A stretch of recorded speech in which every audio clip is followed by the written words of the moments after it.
Pyramid of Success, 12 Lessons in Leadership.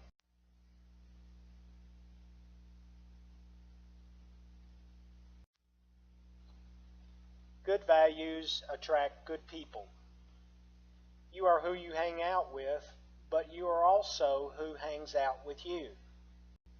If you have strong character and are a good person, good people will want to hang out with you. True leaders or mentors can influence those with less than stellar character and help them improve by being a good example. Love is the most powerful four-letter word. Love is something a good leader gives without a second thought. It's not in a romantic way, but a way that demonstrates the highest form of concern for those who are being led. I loved NATA members enough that I was willing to give them all I could to make their lives better. A good mentor cares enough about those they lead that their first priority is to make things better for them. You must love those you lead enough to lead. If you don't care, don't get involved. Call yourself a teacher. As we've learned from the video in the pyramid, for Coach Wooden, a teacher is the highest calling. For myself, I would substitute the word mentor for teacher. Call yourself a mentor, and when you do, your decisions will be guided by what a good mentor would do. Your mentorship or leadership will be to make the lives of those you serve better. Much like a teacher teaches skills that, if learned, will improve the lives of those who are taught. By calling yourself a mentor or leader, you are not only telling the world of your higher calling, you are telling yourself that you are who you say you are. I was a smokeless tobacco user for many years. Every night when I went to bed, I told myself I was going to quit the next day. And every day I got up and decided it would be tomorrow instead of today. This went on for years. But one day my youngest son, when he was about 12, who loved me, asked me to quit, and it hit me. I had been a bad teacher, but the pupil knew best. I told him I would, and I did, never looking back, and to this day, I have been tobacco-free longer than I used it. I was not as successful at quitting as long as I was only promising myself. When I verbalized a promise to someone I loved, I had to stick to it, or what kind of father was I? Call yourself a mentor or a leader, and you will be a mentor or a leader. Your actions will be guided by what you believe a good leader would do. You will be a teacher, and those you serve, your pupils. Emotion is your enemy. Boy, how true is this? An emotional decision is rarely a good one. A decision made from reaction is not thought through. It's not based in logic, and it's never rational. When, especially, your decisions affect others, it's imperative that you be reasoned and thoughtful. You have to discard emotion in the process. Emotion narrows your vision. A good leader looks toward the entire landscape and horizon, not a narrow view. Let those around you be emotional. You be the voice of reason. As a mentor, it is critical that you teach those you are mentoring to be thoughtful, not reactional. It takes 10 hands to make a basket. Sounds like it's just about basketball, but it isn't. There are 10 board members in the NATA boardroom, and it does take 10 people to make a basket in the boardroom, and the president doesn't even have a vote. Coach Wooden's point, and one that is well taken even if it's repeated, is that to achieve a goal you have to have a team working together to achieve success. You as a leader have to impress on those around you that you realize that it takes a group to make a good decision. Like my wife always told our children, many hands make light work. Everyone pitching in together, helping to lead, will result in a better decision, and a decision everyone will own. Little Little things make big things happen. Who would have ever thought that a sprained ankle would lead to the beginning of a chemical company, which in turn would result in an association that now has over 40,000 members? When Chuck Kramer sprained his ankle at the University of Kansas, that was the first step in what is now an NATA with over 40,000 members. What better example of something small leading to something much, much bigger? A good leader may take a small issue and then have a large vision for improvement.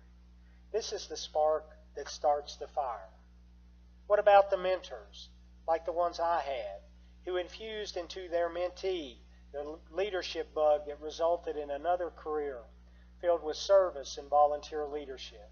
Or the leader who writes one letter of thanks to someone who then decides that they can do that for others, spending a career thanking people who have helped them, enriched their lives, or given beyond what normally is given.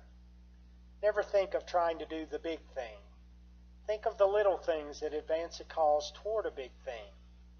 No NATA president ever left the office having achieved all their goals. Each one left things undone that were then picked up by the next president, working toward an even more difficult achievement. Make each day your masterpiece. Make each day the best it could be. What a wonderful way to put it. You master each day by leading in a positive and effective way.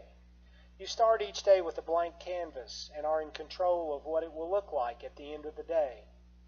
If each day is a masterpiece, then the culmination of many days of masterpieces will lead to a collection similar to the ceiling of the Sistine Chapel, which, having seen it, is truly a masterpiece.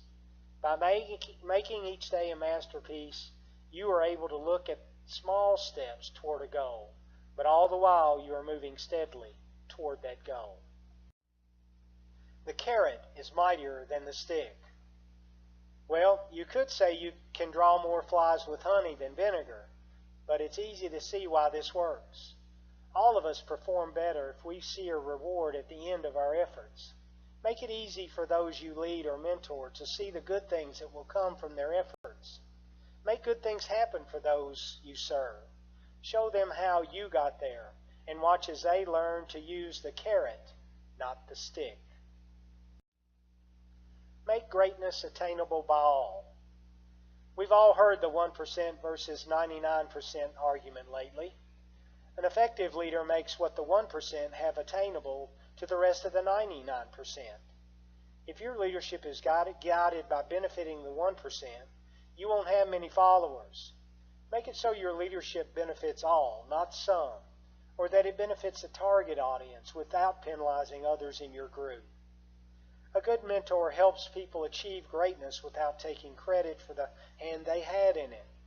Every mentor has to have buy-in, which was the goal of the initiative of Indolve and Evolve. This program has allowed more people the chance to play a part in NATA and its work. Seek significant change. A leader is no leader if he or she doesn't see the need for change when indicated. One must be prepared to take on important challenges. You have to be willing to advocate big change where big change is needed. An effective leader advocates for change, then gets buy-in from all the stakeholders. Don't look at the scoreboard.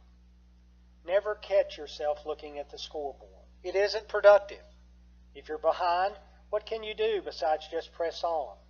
If you're ahead, you'll be inclined to give up on your goals.